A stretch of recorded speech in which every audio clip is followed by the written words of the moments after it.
உலகில் பணக்காரராக கருதப்படக்கூடிய முகேஷ் அம்பானியின் மகனின் திருமணத்திற்கு பிரபலங்கள் பணக்காரர்கள் என்று பல்வேறு தரப்பட்ட மக்களை அழைத்தாலும் குஜராத் தன்னுடைய சொந்த ஊரான கிராமத்து மக்களை அழைத்து கௌரவப்படுத்தியிருக்கிறார் முகேஷ் அம்பானி.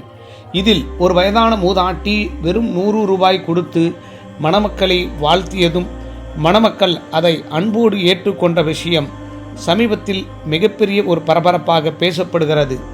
ஆனந்த் அம்பானி என்கின்ற இந்த இளம் தம்பதிகள் இந்த பணத்தை மகிழ்ச்சியோடு ஏற்றுக்கொண்டு புகைப்படத்திற்கும் போஸ் கொடுத்திருக்கிறார்கள்.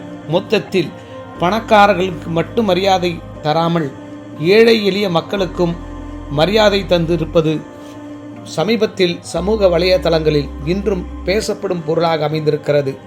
முகேஷ் அம்பானி கிராமத்தில் இருக்கும் தனது சொந்த ஊரான கிராமத்தில் இருக்கும் மக்களை அழைத்ததும் மிகப்பெரிய ஒரு வரவேற்பு பெற்றுள்ளது.